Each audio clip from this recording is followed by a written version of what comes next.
नमस्कार। मैं राकेश रमन, सहायक कमांडेंट, केंद्रीय रिजर्व पुलिस बल, आप सभी का सीआरपीएफ परिसर गुरुग्राम में हार्दिक अभिनंदन करता हूं।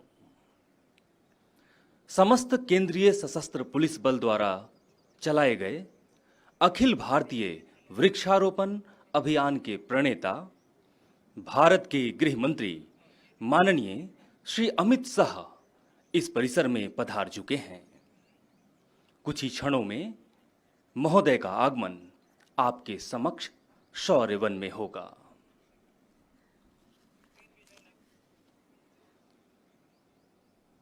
दश कूप समा वापी, दश वापी समो हदः, दस हद समो पुत्रो, दस पुत्र समो द्रुमः। अर्थात एक तालाब 10 कुओं के बराबर होता है, एक जलाशय 10 तालाबों के बराबर होता है, एक पुत्र 10 जलाशय के बराबर होता है और एक वृक्ष 10 पुत्रों के बराबर होता है। जो हरा है वही भरा है, यही जीवन का मूल मंत्र है। हम सभी यह जानते हैं, हरियाली से ही जीवन में खुशहाली पनपती है और नियमित रूप से वृक्षारोपण करना हर बल की संस्कृति एवं जीवन शैली का एक अभिन्न अंग है। कहते हैं, पेड़ों में इंसानों के फेफड़े लटकते हैं। इसको समझना बहुत ही आवश्यक है।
कुछ ही क्षणों में माननीय मुख्य अतिथि महोदय का आगमन आपके समक्ष होगा।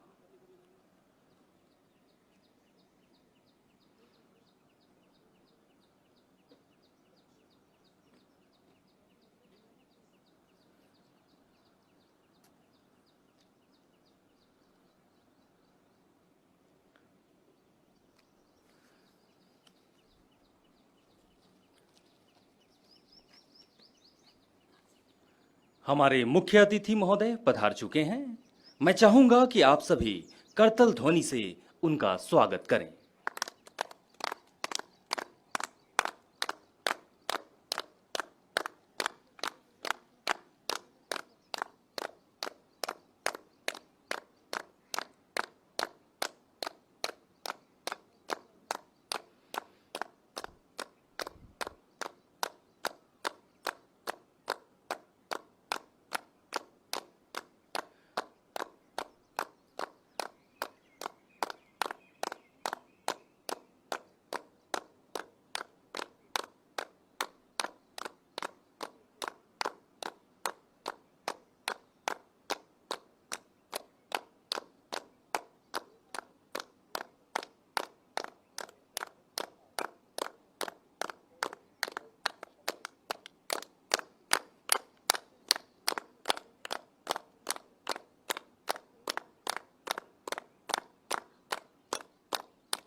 श्रीकृष्णदेववृक्षः नमो नमः।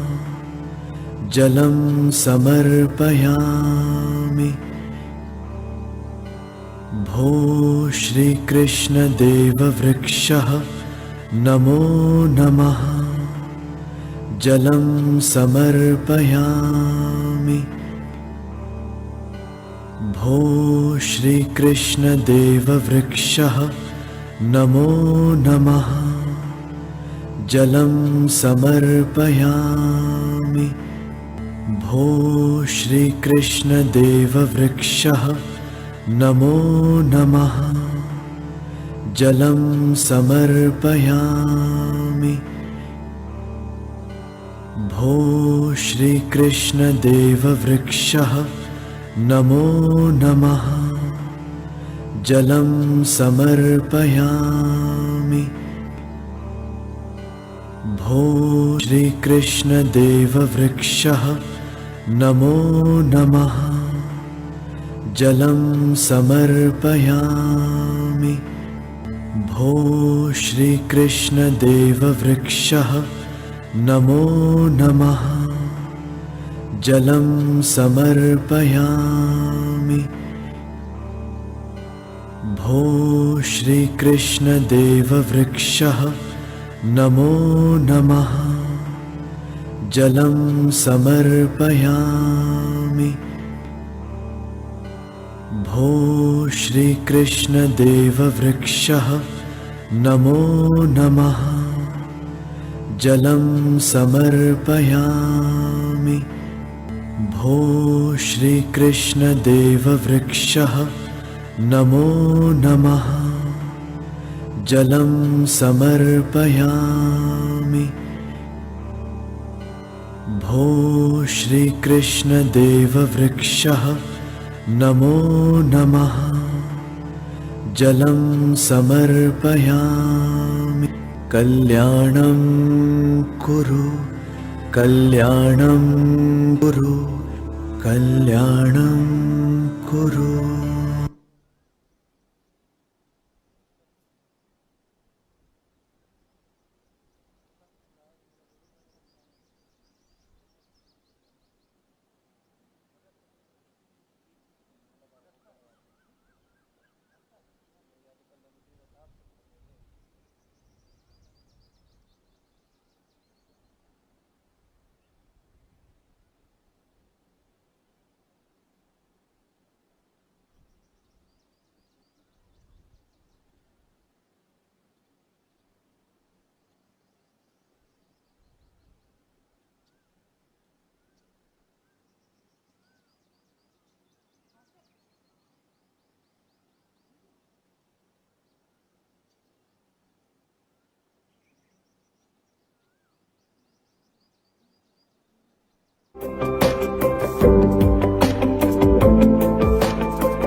कुछ ही क्षणों में मुख्य अतिथि महोदय का आगमन इस सभागार में होगा। हमारे आज के मुख्य अतिथि माननीय श्री अमित शाह गृह मंत्री पधार चुके हैं।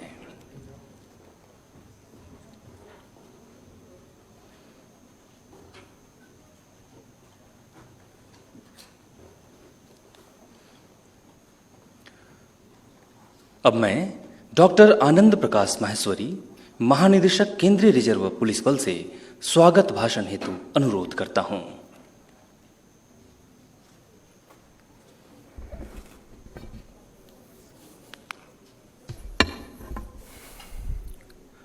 नमस्कार एवं शुभ प्रभात। मंच पर आसीन भारत के गृह मंत्री परम श्रद्धेय श्री अमित शाह जी,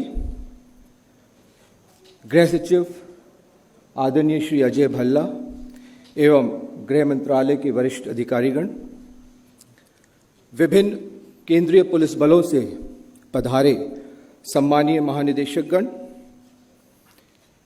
केंद्रीय पुलिस बलों से प्रतिनिधि के रूप में आए मेरे शूरवीर साथियों, वेबकास्ट से जुड़े मेरे असीम बंधुगण एवं मीडिया के मित्रों, मैं आप सभी का आज हार्दिक अभिनंदन करता हूं। आज का दिन हम सभी के लिए बहुत ही शुभ दिन है।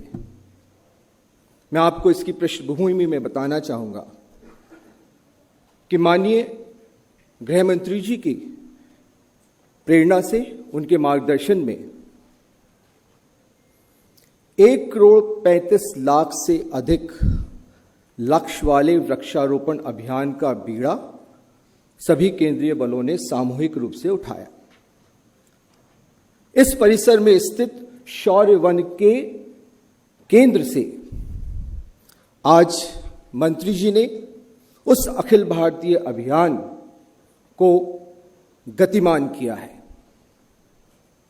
इन पुनीत पलों के आप सभी साक्षी हैं।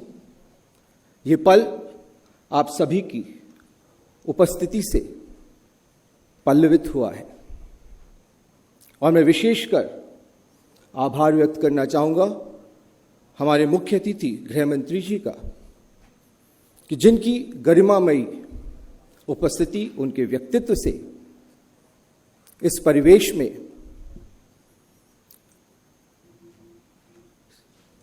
एक अद्भुत शानदार जान आई है। ये परिवेश अग्रेतर पुष्पित एवं पल्लवित हुआ है। महोदय, आपने जो पीपल का वृक्ष लगाया वो हम सभी के लिए सदैव जीवन पुंज रहेगा। जब आप वृक्षारोपण कर रहे थे तभी आपके आह्वान के अंतर्गत देश भर में समस्त बलों के वीर वृक्षारोपण कर रहे थे और मुझे आपको ये बताते हुए खुशी हो रही है कि इस आज की मधुर वेला में कुल 10 लाख पेड़ एक साथ लगाकर केंद्रीय पुलिस बलों ने एक कीर्तिमान स्थापित किया है, जहां व्यक्तिगत रूप से हर जवान को इसका श्रेय जाता है।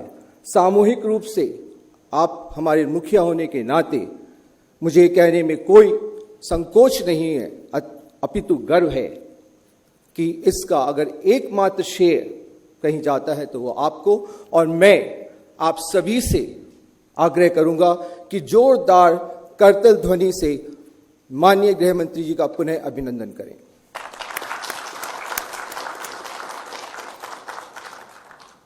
मान्यवर, आप हमारे प्रणेता हैं। आपके मार्गदर्शन के अंतर्गत सभी बलों के सुरक्षा योद्धाओं ने अपने अपने कर्तव्य क्षेत्र में उत्कृष्ट परिणाम तो दिए ही हैं, इसके अतिरिक्त कोरोना योद्धा और पर्यावरण योद्धा के रूप में भी उन्होंने अपनी भूमिका बखूबी निभाई है और जनता का विश्वास अर्जित किया है। आपने हम सभी को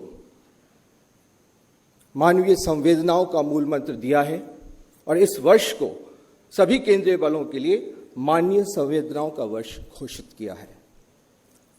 आपके द्वारा दिए गए नए आयाम सदा के लिए प्रासंगिक रहेंगे। इसके पहले कि मैं माननीय गृह मंत्री जी को उद्बोधन के लिए बुलाऊं, मैं बहुत ही एक लघु अभिव्यक्ति आप लोगों से साझा करना चाहूंगा। प्रश्न ये है कि हम क्या उगाते हैं जबकि हम वृक्ष लगाते हैं। हम समुद्र पे चलने वाले मजबूत जलपोत उगाते हैं, हम हरे भरे ऊंचे शिखर उगाते हैं, हम हर एक प्राणी के लिए एक आशियाना उगाते हैं, हम राहगीर के लिए छाया, रंग, फल फूल और खुशबू उगाते हैं। हम क्या उगाते हैं जब हम वृक्ष लगाते हैं? हम दवाएं, पुष्टाहार और सेहत उगाते हैं, हम जीवनदायिनी हवा और ताजगी उगाते हैं, हम बादलों को बुलाने की उंगलियां और धरती की मिट्टी को मजबूत थामे रहने की प्रबल भुजाएं उगाते हैं, हम मानवीय संवेदनाओं के धरातल उगाते हैं, हम राष्ट्रीय ध्वज को फहराए रखने के लिए ऊंचे और मजबूत स्तंभ उगाते हैं, हम मातृभूमि की अपरिमित मर्यादा उपजाते हैं। जय हिंद। मैं अपना वक्तव्य यहीं समाप्त करता हूं। अब मैं माननीय गृह मंत्री जी से उनके ओजस्वी संबोधन का निवेदन करता हूं और आप सभी से आग्रह करूंगा कि तालियों की गड़गड़ाहट से उनका पुरजोर आमंत्रण करें। माननीय गृह मंत्री जी।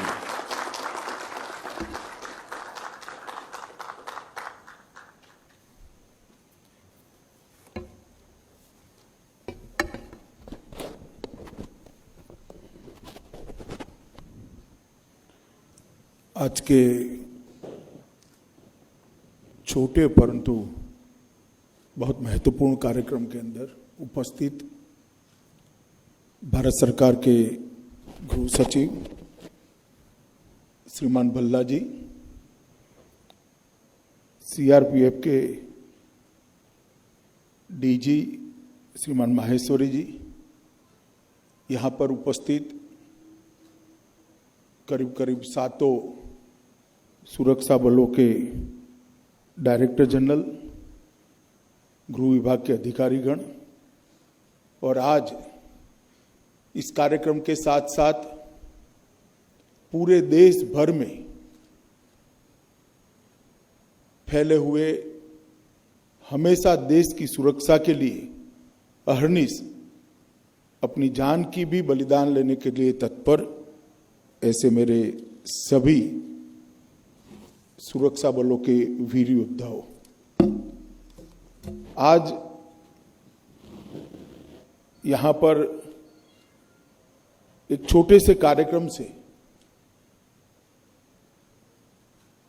सुरक्षा बलों के वृक्षारोपण अभियान जो शुरू हो चुका है, इसको गति देने का एक कार्यक्रम है। ये कार्यक्रम जब पहले सोचा गया फरवरी माह में, और मैंने बात रखी कि भाई जरा सभी सुरक्षा बलों से लक्ष्यांक मंगाया जाए कि कितने कितने वृक्ष वो लगा सकते हैं, इसको संभाल सकते हैं और पौधे को वृक्ष में परिवर्तित कर सकते हैं। तब बहुत कम लक्ष्यांक आया था, मगर मुझे मेरे सुरक्षा बलों के सभी जवानों की क्षमता पर पूरा भरोसा है। इसलिए हमने फिर से मंगाया, तीसरी बार मंगाया, 2 बार रिव्यू मीटिंग की और तय करा कि भाई अब आप 1,25,00,000 से ज्यादा वृक्ष का लक्ष्यांक लेकर ही आइएगा, तभी ये मीटिंग समाप्त होगी।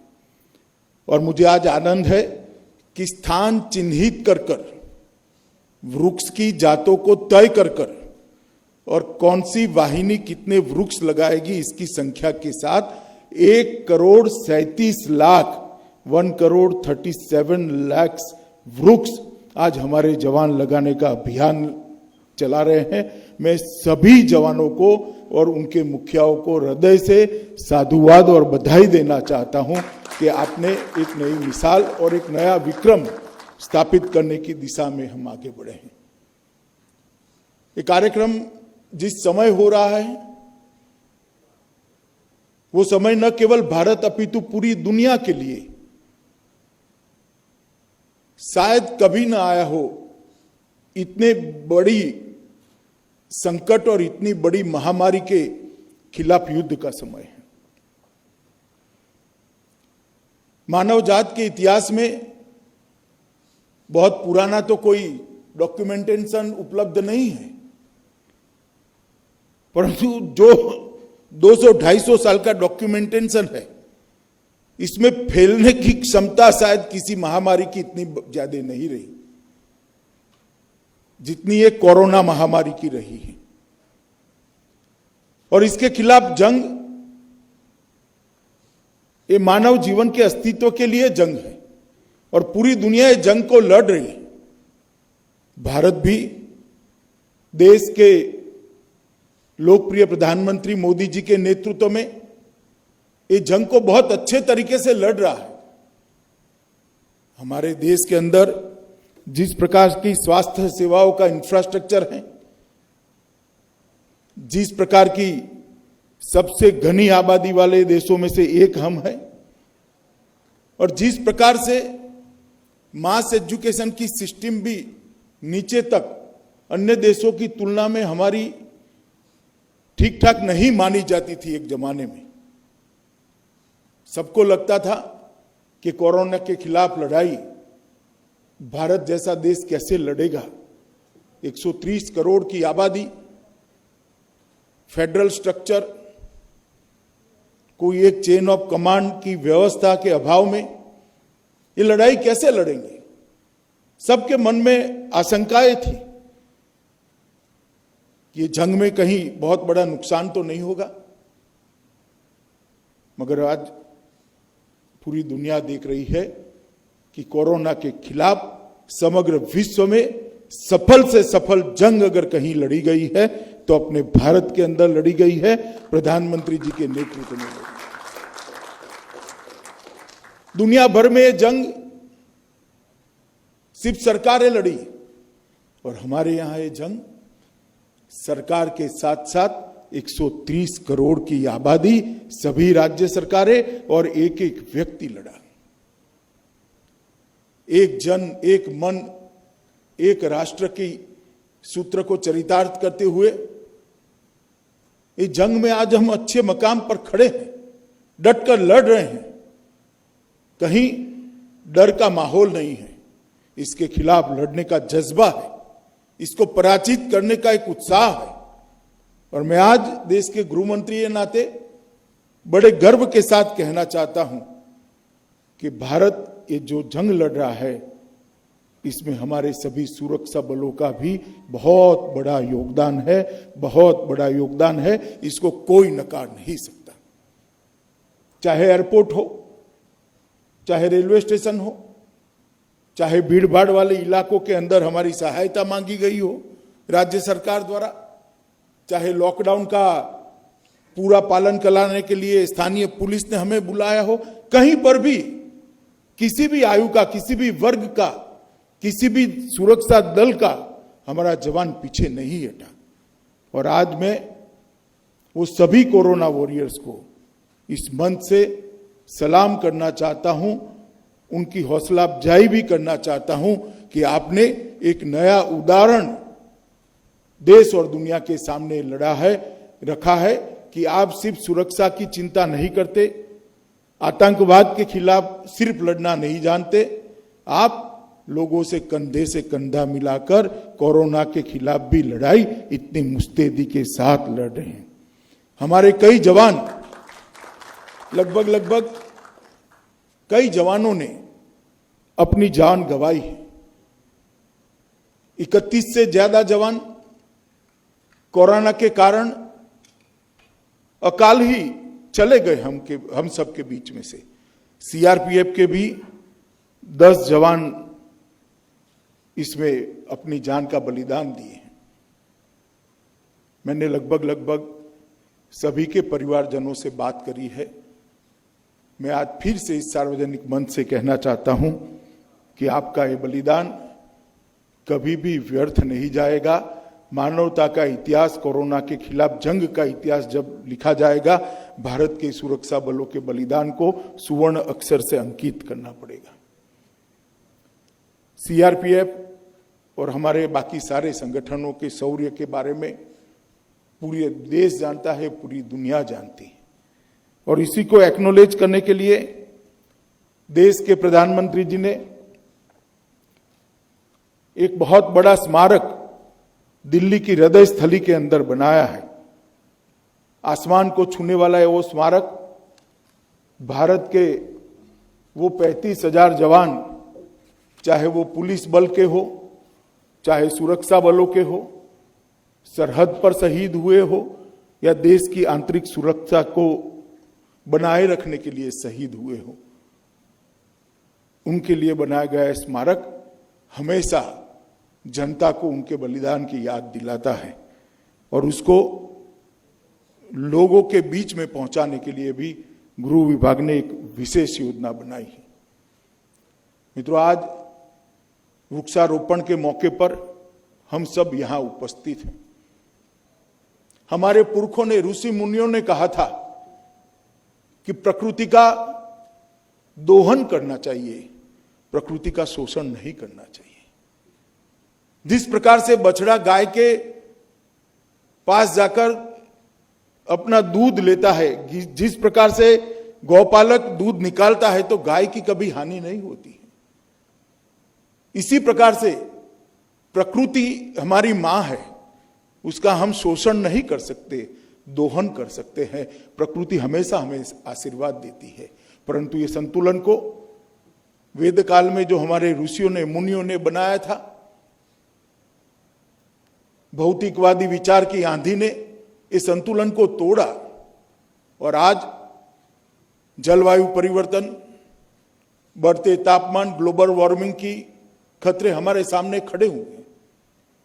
बहुत सारे वैज्ञानिक ये चिंता कर रहे हैं कि ओजोन के स्तर के अंदर जो छिद्र पड़े हैं, वो छिद्र अगर बड़े हो जाते हैं तो पृथ्वी का अस्तित्व कैसे बढ़ेगा, क्योंकि ओजोन का स्तर ही है जो सूर्य नारायण के हमें मिलती ऊर्जा को सहन करने के लायक बनाता है। अगर पृथ्वी और सूर्य नारायण के बीच में से ओजोन का स्तर निकल जाता है तो पृथ्वी पर इतनी गर्मी हो जाएगी कि हम इसको सहन नहीं कर सकते। मानव जीवन ही असंभव हो जाएगा। और वो ओजोन के स्तर के अंदर छिद्र पड़ने का मुख्य कारण है ऑक्सीजन की कमी, कार्बन डाइऑक्साइड और कार्बन मोनोऑक्साइड की बढ़ती हुई मात्रा। कौन इसको रोक सकता है? कोई मानवी नहीं रोक सकता। केवल और केवल इस संकट से हमें वृक्ष ही बचा सकता है। इसीलिए हमारे पुरखों ने वेदों में, उपनिषदों में, गीता में, महाभारत में, रामायण में, पुराणों में वृक्षों के महत्व को समझाया। शाही जी बैठे हैं, एक बहुत सुंदर श्लोक मत्स्य पुराण का वो लेकर प्रेजेंटेशन में आए थे। मैं इसका हिंदी अर्थ आपके सामने रखता हूं। एक जलकुंड 10 कुएं के समान है, एक तालाब 10 जलकुंड के बरोबर है और एक अच्छा पुत्र 10 तालाब के बरोबर है, परंतु एक वृक्ष 10 पुत्रों से भी ज्यादा महत्व रखता है और 10 पुत्रों से भी ज्यादा पृथ्वी की सेवा करता है। और इस बार हमने आयोजन पूर्वक इस कार्यक्रम को हाथ में लिया है। वृक्षों को सिर्फ लगाना नहीं है। मेरा सभी जवानों से, सभी बलों से अपील है कि वो अपने से बड़े ना हो जाए तब तक उसकी ध्यान रखना है, बाद में वो हमारा ध्यान रखेंगे।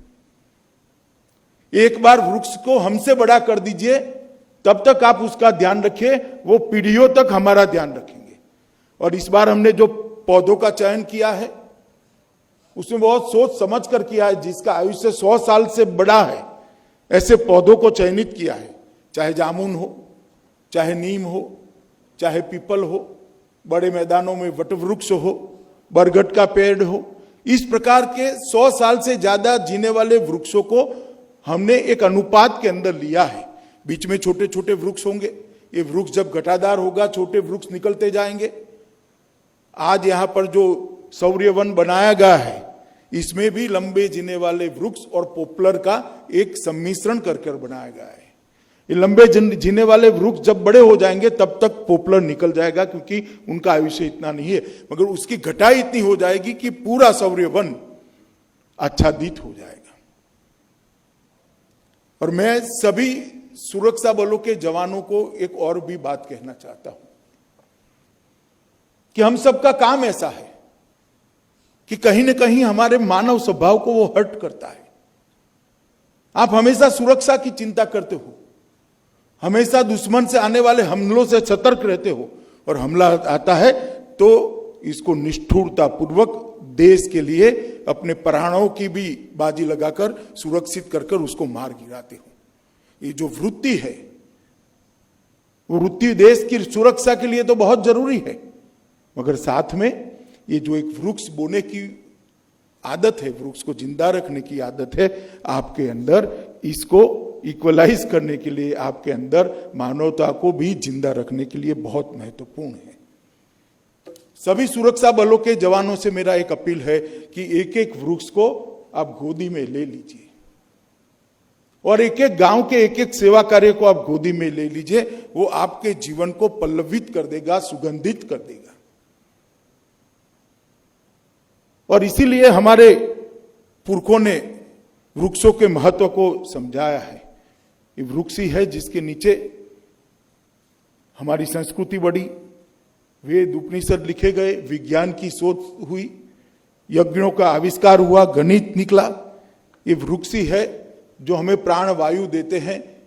प्राणवायु के बगैर शरीर की कल्पना भी नहीं की जा सकती, इसके लिए इसको प्राणवायु कहते हैं, जो प्राण का संरक्षण करते हैं। और ये प्राणवायु तभी बैलेंस हो सकती है जब वृक्षों की संख्या हम बढ़ाएं। एक पीपल का वृक्ष 100% ऑक्सीजन देता है, एक नीम का वृक्ष 50% देता है, बरगद 80% देता है, एक जामुन 60% देता है। ऐसे वृक्ष जिनका आयुष्य ज्यादा है वो ऑक्सीजन भी ज्यादा देते हैं। इसलिए हर ऋतु में जीने वाले वृक्ष, हर काल में रहने वाले वृक्षों का हमने चयन किया है। और ये वृक्षों के जो वन आज आप लगा रहे हो, आने वाले कई वर्षों तक भारत की और संपूर्ण मानव जात की और हमारे पर्यावरण की चिंता करेगा। हमारे ओजोन के स्तर को बनाने के लिए, बनाए रखने के लिए नीचे ही कार्बन डाइऑक्साइड को न्यूट्रलाइज करता रहेगा। मित्रों, आज एक बहुत बड़ा काम सुरक्षा बलों के द्वारा किया गया है। देश के प्रधानमंत्री जी ने भी पहले जब वो गुजरात के मुख्यमंत्री थे तब, और बाद में जब प्रधानमंत्री बने तब, पर्यावरण को, पर्यावरण के संरक्षण को, पर्यावरण के संवर्धन को, तीनों को बहुत महत्व दिया है। गुजरात एकमात्र ऐसा राज्य था जहां सबसे पहले जलवायु परिवर्तन की चिंता करने के लिए एक डिपार्टमेंट की रचना की गई। ग्लोबल वार्मिंग की चिंता करने के लिए एक डिपार्टमेंट की रचना की गई। 8 करोड़ माताओं को गैस के सिलेंडर देते हैं। सबको लगता है कि एक पॉपुलिस्ट प्रोग्राम है। कुछ लोगों को लगता है कि माताओं की आंख को धुएं से बचाने के लिए, फेफड़ों को धुएं से बचाने के लिए भी प्रोग्राम है। मुझे उसमें दिखाई पड़ता है देश के वातावरण को शुद्ध रखने का भी ये प्रोग्राम है। 8 करोड़ घरों में धुआं उठना बंद हो जाए तो कार्बन डाइऑक्साइड का उत्सर्जन कितना बंद हो जाएगा। जब हम देखते हैं कि देश के प्रधानमंत्री स्वच्छ ईंधन की बात करते हैं, पेट्रोल की जगह इथेनॉल के इस्तेमाल को बढ़ावा देना चाहते हैं, और आज 2014 से 2020 के बीच में इथेनॉल का उत्पादन और कंजम्पशन पेट्रोल की जगह लेने का लगभग 20 गुना बढ़ा है और 10 गुना बढ़ाने का लक्ष्यांक रखा है। आज भारत पूरे विश्व के अंदर सौर ऊर्जा का केंद्र बना है। यही गुरुग्राम पूरे देश के सौर ऊर्जा का केंद्र बना है, और शायद कुछ दिन के अंदर हम इस स्थिति में पहुंच जाएंगे कि सबसे ज्यादा देश की ऊर्जा की खपत और सबसे ज्यादा देश में ऊर्जा का उत्पादन हम सौर ऊर्जा के माध्यम से करेंगे। जब प्रधानमंत्री जी पेरिस गए, वहां उन्होंने क्लाइमेट जस्टिस की बात की और विकास की दौड़ में अंधाधुंध प्रकृति का दोहन करने वाले देशों को चेताया कि जब प्लेनेट ही नहीं रहेगा क्या करोगे। और मुझे कहते हुए आनंद है, पूरी दुनिया ने पेरिस समझौते में मोदी फॉर्मूला को स्वीकारा। ये हमारे देश के लिए बहुत बड़ा गर्व का विषय है। और अंतर्राष्ट्रीय सौर संगठन भी आज भारत में स्थापित हुआ है। ये वृक्षारोपण का जो कार्यक्रम है, 1,37,00,000 पौधे लगाने हैं, उसको वृक्ष में परिवर्तित करना है। वो कार्यक्रम बहुत लंबा कार्यक्रम है। हर बार की जगह वृक्ष लगाकर, पौधा लगाकर हमारे काम को हम समाप्त न समझें। गृह विभाग का एक कल्चर होना चाहिए कि जिस काम को हम शुरू करते हैं उसको अंत तक ले जाकर सफलता प्राप्त कर ही गृह विभाग दम लेता है। तो ये सारे 1,37,00,000 पौधे अपनी ऊंचाई से ऊंचे हो जाए तब तक हमारा ये कार्यक्रम समाप्त नहीं होने वाला है। मैं मानता हूं मित्रों, ढेर सारे कार्यक्रम देश के अंदर चालू हुए हैं। नमामि गंगे का कार्यक्रम हो, सौर ऊर्जा का कार्यक्रम हो, स्वच्छ ईंधन का कार्यक्रम हो, घरों में गैस देने का कार्यक्रम हो, जो पर्यावरण की सुरक्षा के लिए बनाए गए हैं। मगर सभी कार्यक्रम पर्यावरण में प्रदूषण को कम करने वाले नहीं है। हमारा प्रदूषण का कंट्रीब्यूशन कम करने वाले हैं। फैले हुए प्रदूषण को कोई कार्यक्रम कम नहीं कर सकता। सोलर ऊर्जा फैले हुए प्रदूषण को कम नहीं कर सकती। गैस का सिलेंडर फैले हुए प्रदूषण को कम नहीं कर सकता। इथेनॉल भी प्रदूषण बढ़ने से रोक सकता है, बढ़े हुए प्रदूषण को कम नहीं कर सकता। अकेला वृक्ष ऐसा है जो बढ़े हुए प्रदूषण को रोक सकता है, कम कर सकता है और पृथ्वी को बचा सकता है।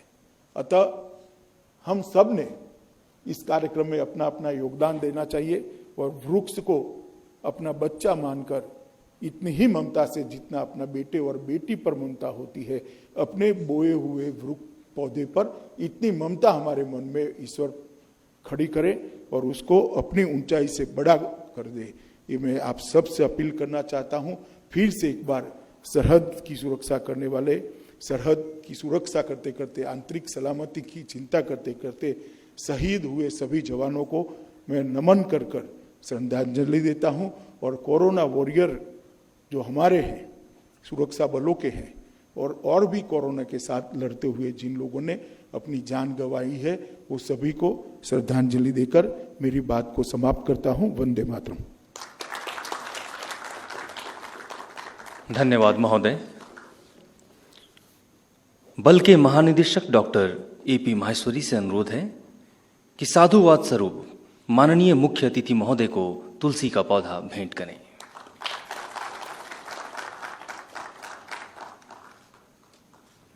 इसी क्रम में गृह सचिव महोदय को भी तुलसी का पौधा भेंट करने का अनुरोध।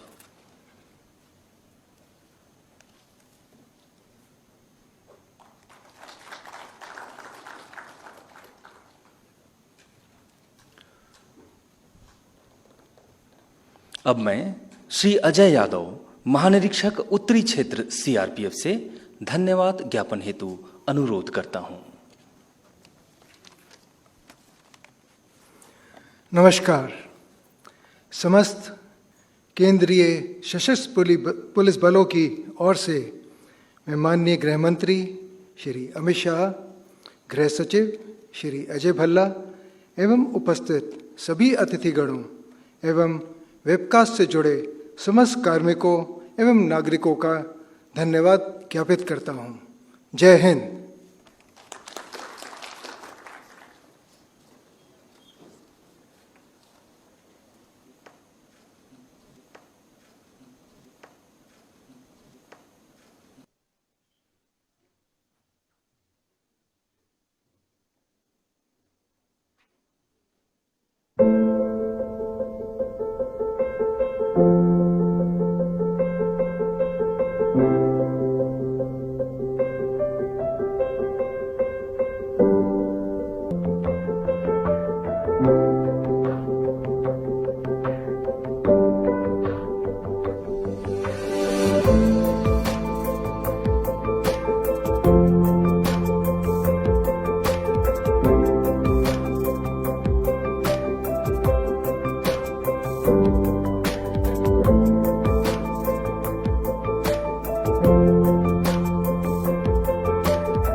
वृक्ष लगाए हम वृक्ष, वृक्ष लगाए हम वृक्ष, आओ मिलकर हम वृक्ष लगाएं, आओ मिलकर हम वृक्ष लगाएं, धरती माँ का कर्ज चुकाएं, वृक्ष लगाएं हम वृक्ष।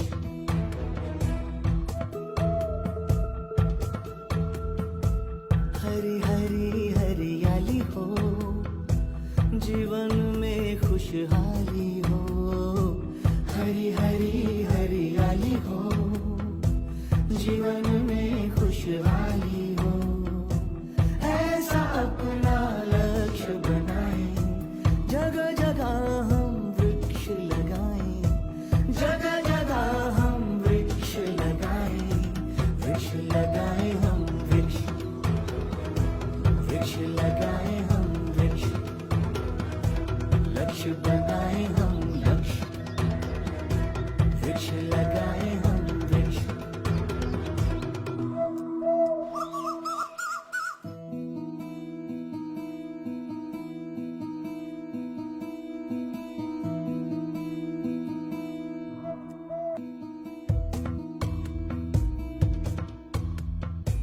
वृक्ष लगाएं हम वृक्ष, वृक्ष लगाएं हम वृक्ष, आओ मिलकर हम वृक्ष लगाएं, आओ मिलकर हम वृक्ष लगाएं, धरती माँ का कर्ज चुकाएं, वृक्ष लगाएं हम वृक्ष।